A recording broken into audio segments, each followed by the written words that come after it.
장례식장에 두 여자가 나란히 서 있습니다. 한 명은 검은 명품 드레스를 입고 조문객들과 인사를 나누느라 분주했고요. 다른 한 명은 영정 사진 앞에서 소리 없이 눈물을 흘리고 있었습니다. 그런데 말입니다.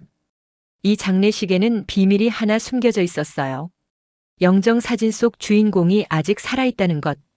그리고 이 모든 것이 한 노인의 치밀한 계획이었다는 사실을요. 오늘 들려드릴 이야기는 죽음을 앞둔 어머니가 진짜 며느리를 찾기 위해 벌인 마지막 시험에 관한 것입니다. 하지만 이 시험의 끝에서 밝혀진 진실은 아무도 예상하지 못한 것이었어요. 과연 무슨 일이 있었던 걸까요? 영상 시작하기 전에 구독 버튼 한 번만 눌러주세요. 오늘 하루가 조금 더 따뜻해질 겁니다. 서울 강남의 대형 병원 특실. 창밖으로 늦가을 햇살이 들어오고 있었습니다. 하지만 병실 안의 공기는 무겁기만 했어요. 한정숙 회장은 침대에 기대어 앉아 있었습니다. 75의 나이였지만 눈빛만큼은 여전히 날카로웠죠. 국내 굴지의 화장품 기업 한빛 코스메틱의 창업주. 맨손으로 시작해서 5천억 원대의 회사를 일군 전설적인 여성 기업인이었습니다. 의사가 조심스럽게 입을 열었어요. 회장님, 솔직하게 말씀드리겠습니다. 남은 시간이 많지 않습니다. 정숙은 표정 하나 변하지 않았습니다. 마치 예상했다는 듯이 고개를 끄덕였어요. 얼마나 남았습니까? 최선을 다해도 6개월입니다. 6개월. 그 숫자가 병실 안에 무겁게 내려앉았습니다. 정숙은 창밖을 바라봤어요. 가을 햇살이 눈부시게 빛나고 있었습니다. 문득 생각했죠. 저 햇살을 몇 번이나 더 볼 수 있을까? 하지만 정숙의 마음을 무겁게 하는 건 죽음이 아니었습니다. 죽음보다 더 두려운 게 있었어요. 자신이 떠난 뒤 아들에게 무슨 일이 생길지 모른다는 것이었죠. 정숙에게는 민준이라는 42살의 아들이 있었습니다. 어릴 때 입양한 아들이었지만 정숙에게는 세상 전부였어요. 민준은 착하고 순수한 청년이었습니다. 하지만 한 가지 문제가 있었죠. 너무 착해서 탈이었어요. 특히 여자 문제에서는 더욱 그랬습니다. 민준에게는 2명의 여자가 있었어요. 한 명은 수연이라는 38살의 여자였습니다. 작은 꽃집을 운영하는 수연은 민준이 무일푼이던 시절부터 함께했어요. 10년을 한결같이 곁을 지켜온 여자였죠. 다른 한 명은 예진이었습니다. 35살의 예진은 유통재벌 집안의 딸이었어요. 2년 전 사업 관계로 만나 민준에게 적극적으로 다가왔습니다. 화려하고 당당한 여자였죠. 민준은 두 여자 사이에서 결정을 내리지 못하고 있었습니다. 수연에게는 오랜 정이 있었고 예진에게는 미래가 보였으니까요. 정숙은 이런 아들이 답답하기도 하고 걱정되기도 했습니다. 민준아, 넌 대체 언제까지 이러고 있을 거니? 정숙이 몇 번이나 물어봤지만 민준의 대답은 항상 같았어요. 어머니, 조금만 더 시간을 주세요. 제가 정리할게요.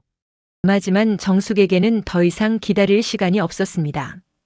6개월. 그 안에 반드시 진짜 며느리를 가려내야 했어요. 그날 밤 정숙은 오래 생각했습니다. 어떻게 하면 진짜 마음을 가진 여자를 찾을 수 있을까? 말로는 누구나 사랑한다고 할 수 있어요. 눈물도 흘릴 수 있고 다정한 척할 수도 있죠. 하지만 진짜 마음은 위기의 순간에 드러나는 법입니다. 정숙의 머릿속에 한 가지 생각이 떠올랐어요. 위험한 생각이었지만 확실한 방법이었습니다. 내가 죽으면 어떨까?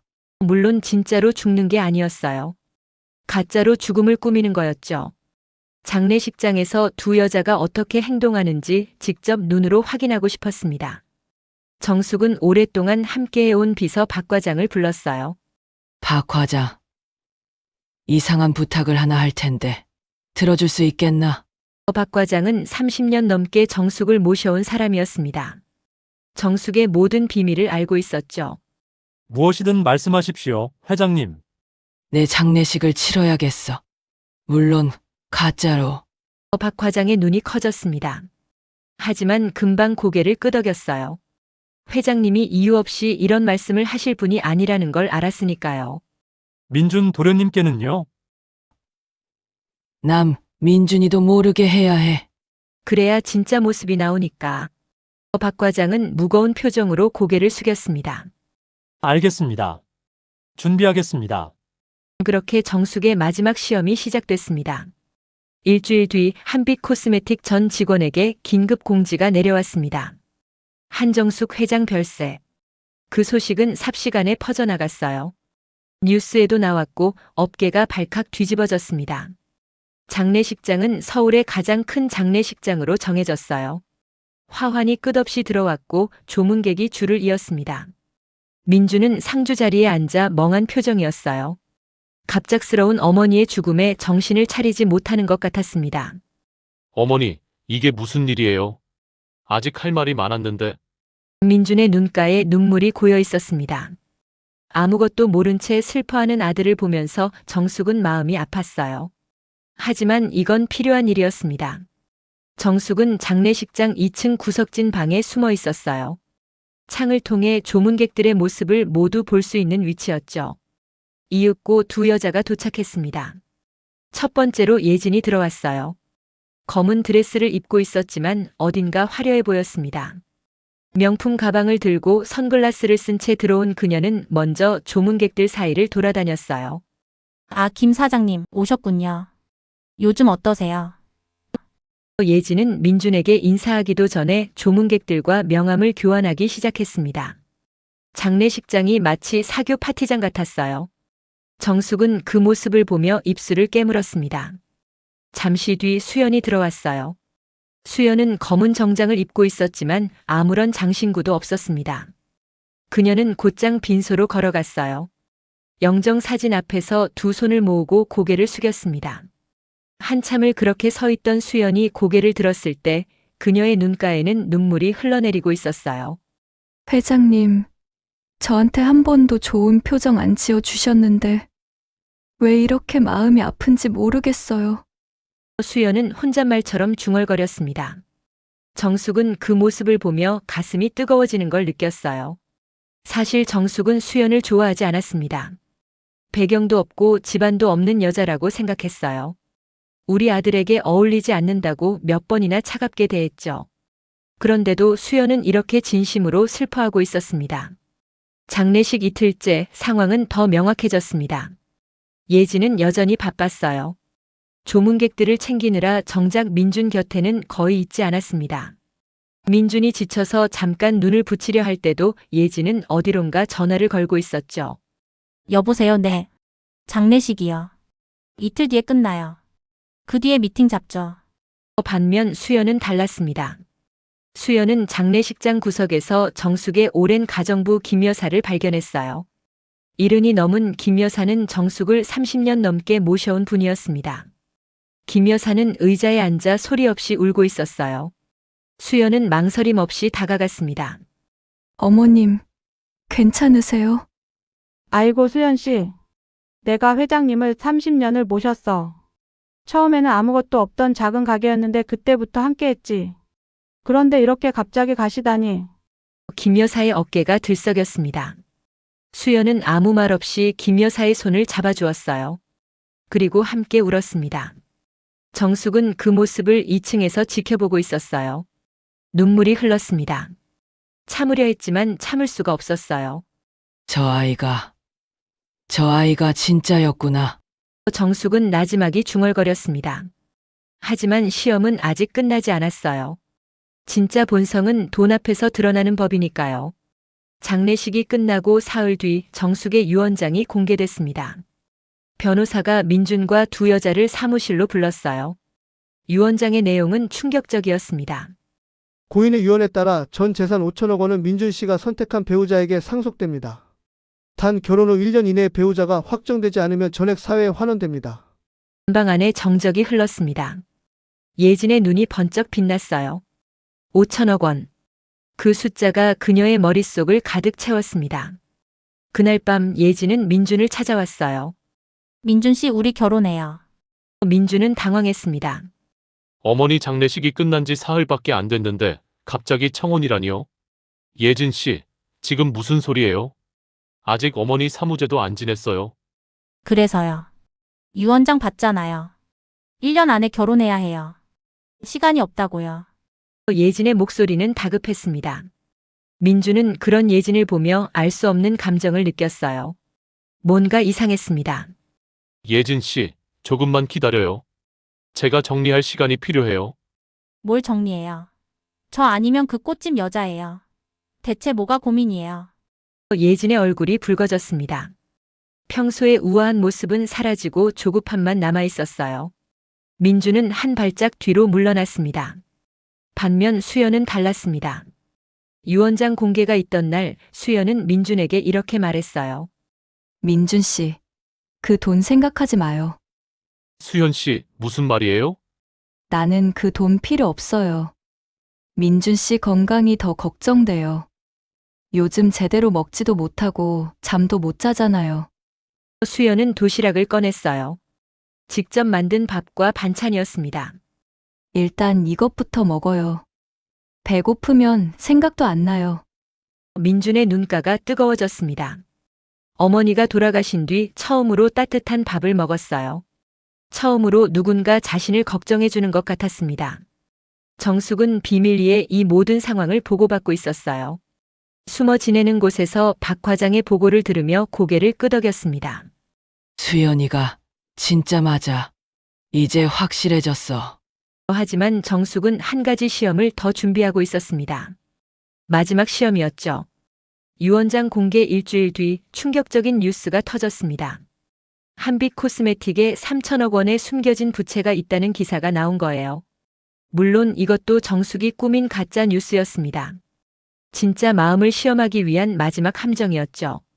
기사가 나간 지 하루 만에 예진에게서 연락이 뚝 끊어졌습니다.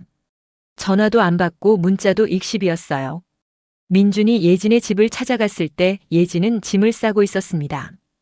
예진 씨, 이게 무슨 일이에요? 민준 씨 미안해요.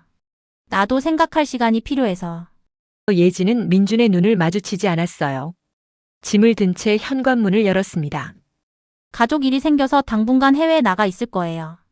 나중에 연락할게요. 그리고 예진은 떠나버렸습니다. 며칠 뒤 확인해 보니 예진의 소셜미디어에서 민준과 찍은 사진이 모두 삭제되어 있었어요. 민준은 허탈하게 웃었습니다. 이게 사랑이었을까? 같은 시각 수연은 민준을 찾아왔어요. 손에 통장 하나를 들고 있었습니다. 민준 씨, 이거 받아요. 이게 뭐예요? 내 적금 통장이에요. 10년 동안 모은 돈이에요. 많지 않지만 급할 때 쓰세요. 민준은 통장을 받아들었어요. 잔액은 3천만 원이었습니다. 수연이 10년 동안 꽃집을 하며 한 푼 두 푼 모은 돈이었죠. 수현 씨, 이건 당신 전 재산이잖아요. 이걸 어떻게? 돈이 뭐가 중요해요. 민준 씨가 힘들면 나도 힘들어요. 함께 이겨내면 되잖아요. 수연의 눈에 눈물이 고여 있었습니다. 하지만 미소를 짓고 있었어요. 민준은 그 모습을 보며 마음이 무너지는 것 같았습니다. 수현 씨, 내가 바보였어요.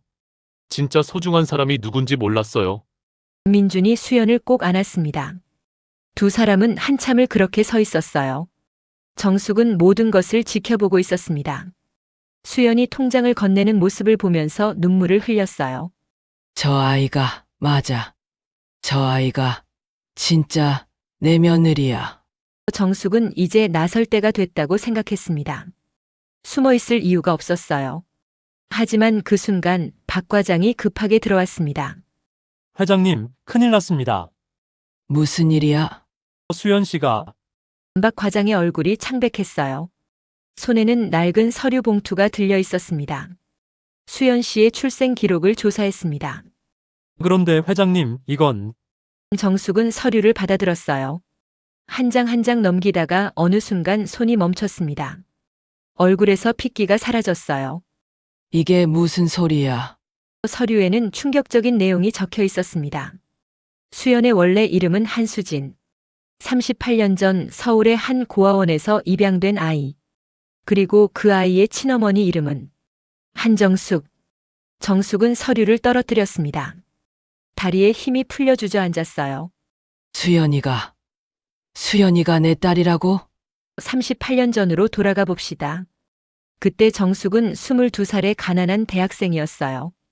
이름 없는 화장품 가게에서 아르바이트를 하며 학비를 벌었습니다. 그러던 어느 날 잠깐의 실수로 아이를 갖게 됐어요. 아이의 아버지는 도망갔습니다. 정숙은 혼자 남았어요. 배는 점점 불러왔고 학교도 그만둬야 했습니다. 주변의 시선은 차가웠어요. 미혼모래. 제 인생 끝났어. 정숙은 이를 악물었습니다. 무슨 일이 있어도 성공해야 한다고 다짐했어요.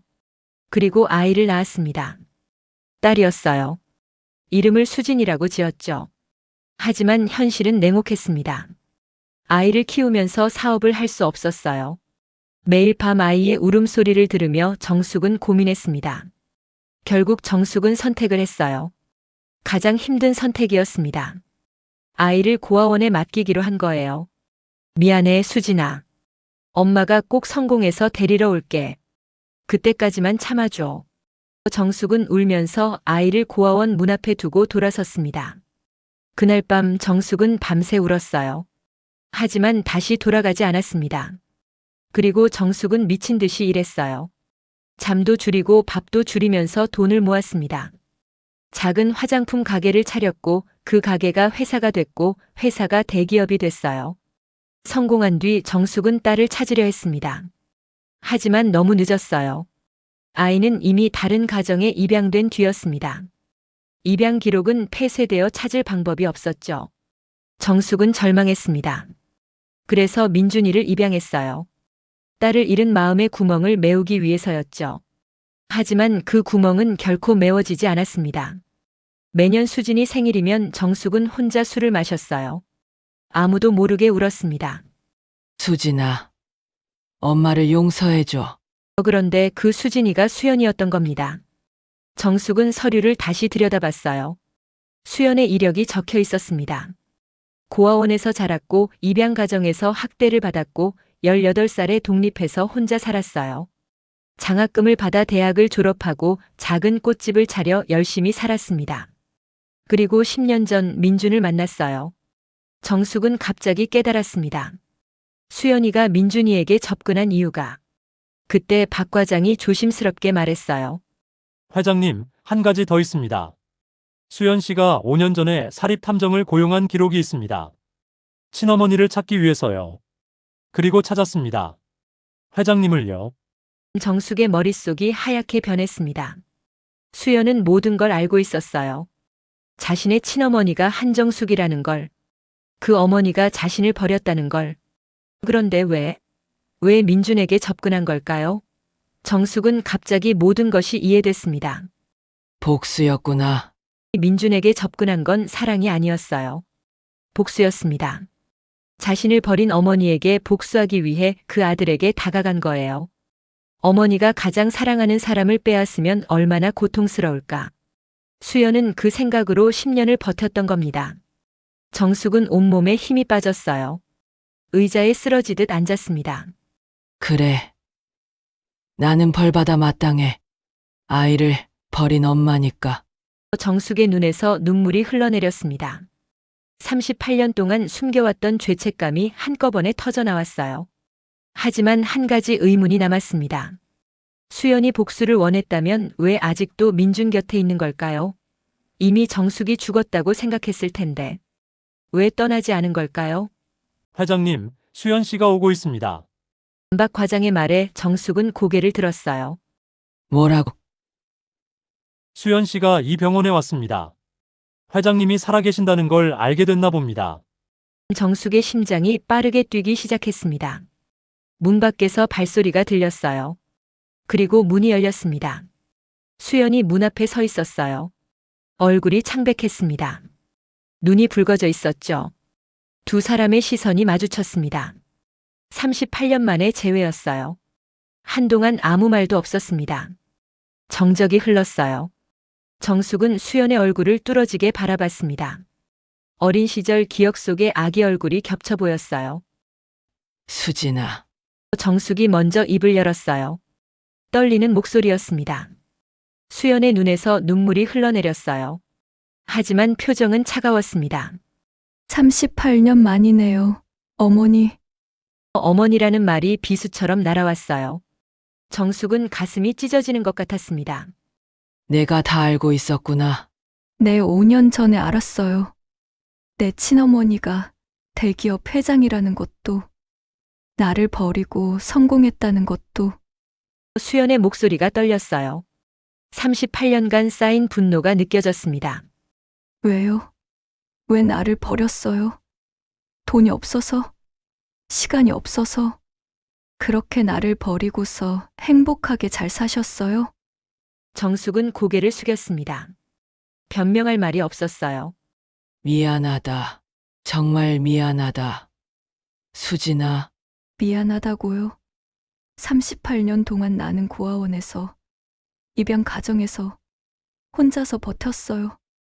엄마가 언젠가 데리러 올 거라고 믿으면서. 그런데 엄마는 안 왔어요. 영원히. 수연의 어깨가 떨렸어요. 울음을 참는 것 같았습니다. 처음에는 복수하려고 했어요. 민준 씨에게 접근한 것도 그래서예요. 엄마가 가장 사랑하는 사람을 빼앗으면 엄마도 내 고통을 조금은 알까 싶어서. 정숙은 아무 말도 하지 못했어요.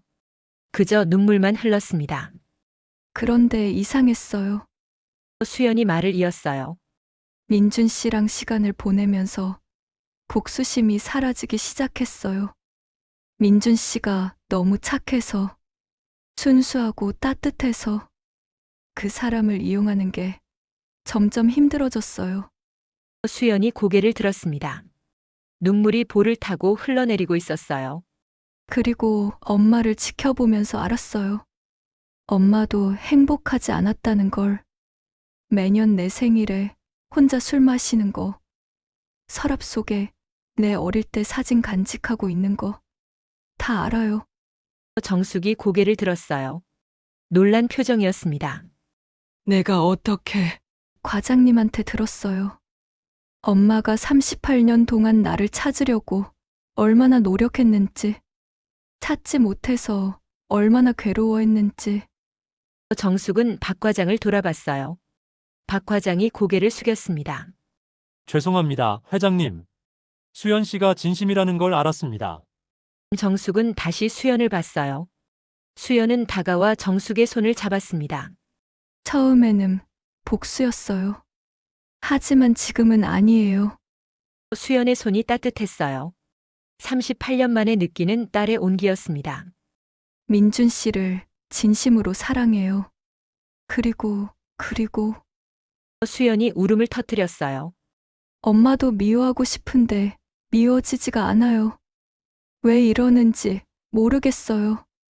정숙은 수연을 꼭 안았습니다. 두 사람은 한참을 울었어요. 38년간 쌓인 눈물이었습니다. 모든 진실이 밝혀진 뒤 민주는 충격에 빠졌습니다. 자신이 사랑한 여자가 어머니의 친딸이었다니. 정리가 안 됐어요. 어머니, 이게 대체 무슨 상황이에요? 수현 씨가 제 누나라고요? 정숙은 민준의 손을 잡았어요. 미안하다. 민준아, 엄마가 너한테도 숨긴 게 많았어. 하지만 한 가지만 알아줘. 수연이는 좋은 아이야. 진심으로 너를 사랑해. 민주는 수연을 봤습니다. 수연은 고개를 숙이고 있었어요. 눈물이 뚝뚝 떨어지고 있었습니다. 수현 씨, 미안해요. 민준 씨. 처음에 거짓으로 시작한 건 사실이에요. 하지만 지금 내 마음은 진짜예요. 믿어주지 않아도 돼요. 당연히 화낼 자격이 있어요. 수연이 돌아서려 했어요. 그때 민준이 수연의 팔을 잡았습니다. 기다려요. 수연이 멈췄어요. 민준이 천천히 말했습니다. 누나든 연인이든 상관없어요. 내가 사랑하는 건 당신이에요. 당신이 어떤 이유로 내게 왔든 지금 여기 있는 당신을 사랑해요. 수연의 눈에서 다시 눈물이 흘러내렸어요. 이번엔 슬픔이 아닌 감동의 눈물이었습니다. 민준 씨. 민준이 수연을 꼭 안았어요. 우리 가족이에요. 이제부터 진짜 가족이에요. 정숙은 그 모습을 보며 미소 지었습니다. 눈물이 흘렀지만 행복한 눈물이었어요. 내가 잘못 살았구나. 평생 체면과 돈만 생각했는데. 진짜 중요한 건 그게 아니었어. 정숙은 유언장을 수정했습니다. 새로운 내용은 이랬어요. 내 전 재산은 두 자녀 민준과 수연에게 균등하게 상속한다. 그리고 마지막 한 줄이 추가됐습니다. 내 삶의 가장 큰 후회는 딸을 버린 것이다. 하지만 하늘이 기회를 주었다. 남은 시간 동안 진짜 가족으로 살겠다. 1년이 지났습니다. 의사의 선고와 달리 정숙은 1년을 더 살았어요. 기적이었습니다. 아니, 어쩌면 기적이 아니라 사랑의 힘이었을지도 몰라요.